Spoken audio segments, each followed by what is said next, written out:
श्री राधे बच्चों, स्वागत है आपका इस कॉन्सेप्टुअल सॉल्यूशन में। इस वीडियो में हम लोग देखेंगे एनसीईआरटी क्लास 12 चैप्टर 4 एक्सरसाइज के 12th क्वेश्चन का सॉल्यूशन। इस क्वेश्चन में बोला गया है कि in exercise 4.11 obtain the frequency of revolution of the electron in its circular orbit, does the answer depend on the speed of the electron, explain. इस question को सॉल्व करने के लिए इससे पहले वाला क्वेश्चन भी आपको आना चाहिए। तो पिछले वाले सवाल में जो डेटा दिया गया है कुछ इस तरीके से दिया गया है, डेटा हमको वहां पे यूज करना है। 11th क्वेश्चन में बोला गया था कि कोई एक इलेक्ट्रॉन है, मैग्नेटिक फील्ड पे क्या किया गया है, परपेंडिकुलरली शॉर्ट किया गया है। तो अब इस इलेक्ट्रॉन की फ्रीक्वेंसी निकालना है, ये बताना है कि इस इलेक्ट्रॉन की फ्रीक्वेंसी क्या स्पीड ऑफ इलेक्ट्रॉन पे डिपेंड करेगी या नहीं।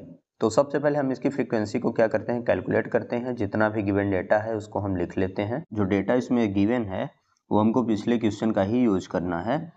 तो यहाँ से ये पार्टिकुलर डेटा दिया गया है। मैग्नेटिक फील्ड आपकी 6.5 इंटू 10⁻⁻4 टेस्ला दिया गया है। Velocity of electron 4.8 into 10⁻6 metre per second दिया गया है। मास ऑफ इलेक्ट्रॉन 9.1 इंटू 10⁻31 दिया गया है।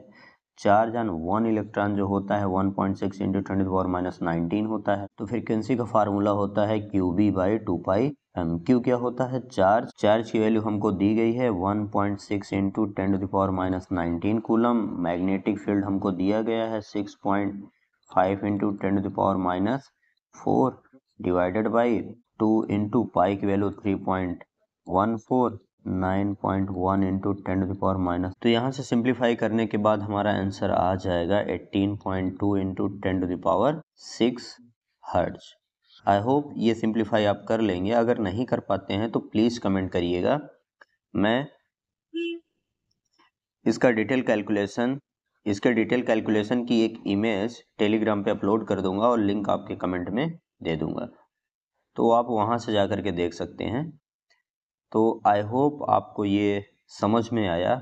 अब हमारा ये नेक्स्ट हमसे पूछा गया था कि ये फ्रीक्वेंसी जो है क्या स्पीड पे डिपेंड करेगी। तो फ्रीक्वेंसी स्पीड पे डिपेंड नहीं कर, ध्यान से देखिए, फ्रीक्वेंसी के फॉर्मूले में कहीं भी स्पीड नहीं है, इसलिए फ्रीक्वेंसी हमारी स्पीड पे डिपेंड नहीं करती।